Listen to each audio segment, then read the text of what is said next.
नमस्कार, मैं Nehal MP news के खास सेगमेंट न्यूज़ रूम में आपका स्वागत करती हूं। आज हम आपसे मध्य प्रदेश की तमाम छोटी बड़ी खबरों को लेकर चर्चा करेंगे। तो चलिए शुरुआत करते हैं। इंदौर के एक चना कारोबारी ने रशियन चने की प्रोसेसिंग के लिए नाम पर इंपोर्ट किया और उसकी जगह हल्की ग्रेड का चने को एक्सपोर्ट कर दिया। काबुली चने के इस इंपोर्ट एक्सपोर्ट के खेल में कारोबारी ने 12 करोड़ से ज़्यादा की कस्टम ड्यूटी की चोरी की है। कस्टम कमिश्नरेट इंदौर और मुंबई की टीम ने उसे गिरफ्तार कर लिया है। आरोपी के खिलाफ 2019 में केस दर्ज हुआ था। बुधवार को आरोपी को ट्रांजिट रिमांड पर कस्टम डिपार्टमेंट की टीम मुंबई ले गई है। आपको बता दें कि मामला रजत एग्रो कमोडिटी प्राइवेट लिमिटेड के करता धरता व चना कारोबारी रजत पिता गोपाल दास सारडा का है। जून 2019 में ही उसके खिलाफ कस्टम, ईडी और विदेश व्यापार विभाग को शिकायत की गई थी।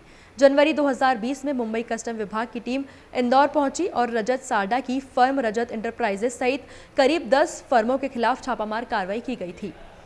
इसी कड़ी में 31 जनवरी को उसके बयान दर्ज हुए। सारडा के खिलाफ फरवरी में पहला समन जारी हुआ तो वह हाजिर नहीं हुआ। फिर 2 मार्च 2022 तक 14 समन जारी हुए तो भी वह हाजिर नहीं हुआ। मंगलवार को विभाग ने योजनाबद्ध तरीके से मुंबई विंग के साथ मिलकर रजत को कस्टम कमिश्नरेट इंदौर बुलाया और फिर गिरफ्तार कर लिया। अब हम बात करेंगे देवी अहिल्या यूनिवर्सिटी के लिए मंगलवार का दिन खास रहा। यूनिवर्सिटी ने RRCAT इंदौर के साथ एक MOU साइन किया है।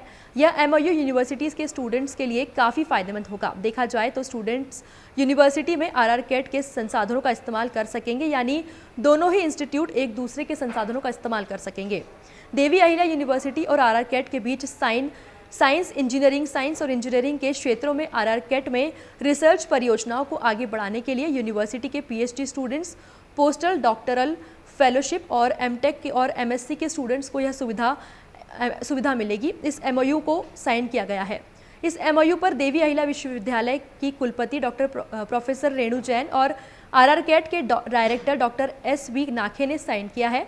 इस मौके पर यूनिवर्सिटी के रेक्टर प्रोफेसर अशोक शर्मा व प्रमुख प्रोफेसरों के साथ RRCAT के प्रमुख वैज्ञानिक मौजूद रहे। इस MOU के साथ ही दोनों संसाधनों के रिसर्चर संसाधनों और विशेषज्ञता का उपयोग करने में सक्षम होंगे। इससे यूनिवर्सिटी के स्टूडेंट्स को काफ़ी फायदा होगा, क्योंकि स्टूडेंट्स RRCAT के संसाधनों का इस्तेमाल कर सकते हैं। वहाँ के वैज्ञानिक भी यूनिवर्सिटी के संसाधनों का उपयोग कर सकते हैं। RRCAT डायरेक्टर ने DAVV के साथ RRCAT के लंबे जुड़ाव का उल्लेख भी किया है। उन्होंने बताया कि 90 के दशक के दौरान RRCAT के वैज्ञानिक DAVV में विज्ञान और इंजीनियरिंग के छात्रों को पढ़ाने के लिए जाते थे। यहाँ तक कि RRCAT के कई वैज्ञानिकों ने DAVV के डायरेक्टर कार्यक्रम के जरिए PhD की डिग्री भी हासिल की है। मध्य प्रदेश में कमजोर इंटेलिजेंस सिस्टम पर CM शिवराज सिंह चौहान सख्त हो गए हैं। उन्होंने मंत्रालय में होम और पुलिस डिपार्टमेंट की बैठक लेकर आला अधिकारियों को इंटेलिजेंस सिस्टम को मजबूत करने पर सख्त निर्देश दिए हैं। उन्होंने कहा कि अफसर जरूरी प्लानिंग करें। बैठक में मुख्यमंत्री ने इंटेलिजेंस सिस्टम और मजबूत करने के लिए कहा है। उन्होंने कहा कि मजबूत इंटेलिजेंस की प्लानिंग मुझे जल्द दी जाए। उन्होंने कहा साधन संसाधन जो लगे लगाएं, लेकिन इंटेलिजेंस सिस्टम मजबूत होना चाहिए। मुख्यमंत्री ने ADG इंटेलिजेंस से पूछा कि आप इंटेलिजेंस मजबूत करने का प्लान मुझे कब तक देंगे। आपको बता दें कि आतंकी हो या दंगाई, सभी प्रदेश को सुरक्षित मानकर अपना ठिकाना बना रहे हैं। ये सभी प्रदेश के कमजोर इंटेलिजेंस का भी फायदा उठाते हैं। लोकल से लेकर जिला और हेडक्वार्टर स्तर पर इंटेलिजेंस फेल होने पर कई सवाल खड़े हो रहे हैं। पिछले 2 महीने में हुई कई घटनाओं से इस सिस्टम की पोल खुल गई है। MPPSC ने मई माह में आयोजित होने वाली 2 एग्जाम में से एक की तारीख आगे बढ़ा दी है।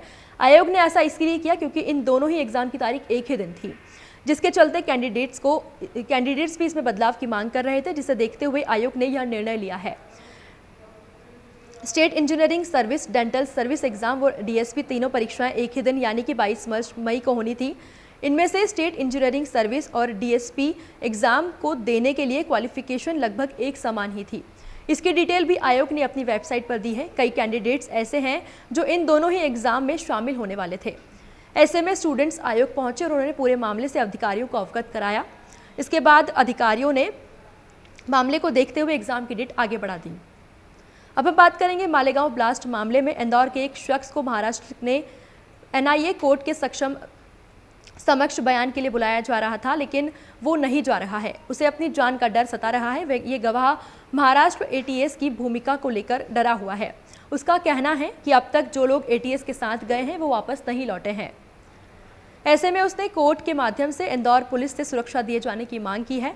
उसने यह कहा है कि वह इस मामले में महाराष्ट्र पुलिस पर भरोसा नहीं कर सकता।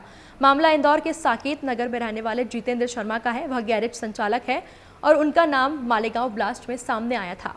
जानकारी के मुताबिक जिस बाइक का उपयोग मालेगांव ब्लास्ट में किया गया था, उसे लेकर जितेंद्र को एनआईए ने गवाह बनाया था। 2 माह में उन्हें 2 बार बयान के लिए पेश होने का समन आ चुका है। एनआईए कोर्ट की ओर से उन्हें समन जारी कर उपस्थित होने की जानकारी दी गई है, लेकिन जितेंद्र ने एनआईए कोर्ट से यह निवेदन किया है कि वह पहले उन्हें सुरक्षा प्रदान करे। उन्होंने महाराष्ट्र पुलिस की सुरक्षा न लेते हुए एमपी पुलिस और इंदौर पुलिस पर भरोसा जताया है। आपको बता दें कि क्या है मालेगांव ब्लास्ट मामला। तो 19 सितंबर 2008 को महाराष्ट्र में नासिक जिले के मालेगांव में बम ब्लास्ट हुआ था, जिसमें 7 लोगों की मौत हो गई थी और लगभग 100 लोगों के करीब जख्मी हुए थे। ब्लास्ट उस वक्त हुआ था जब लोग रमजान के दौरान नमाज पढ़ने गए थे। फिलहाल अभी के लिए इतना ही, और भी लगातार खबरों के लिए देखते रहिए एमपी न्यूज।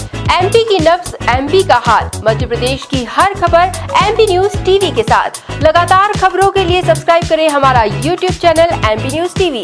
लेटेस्ट अपडेट्स के लिए बेल आइकन दबाना जरा भी न भूलें।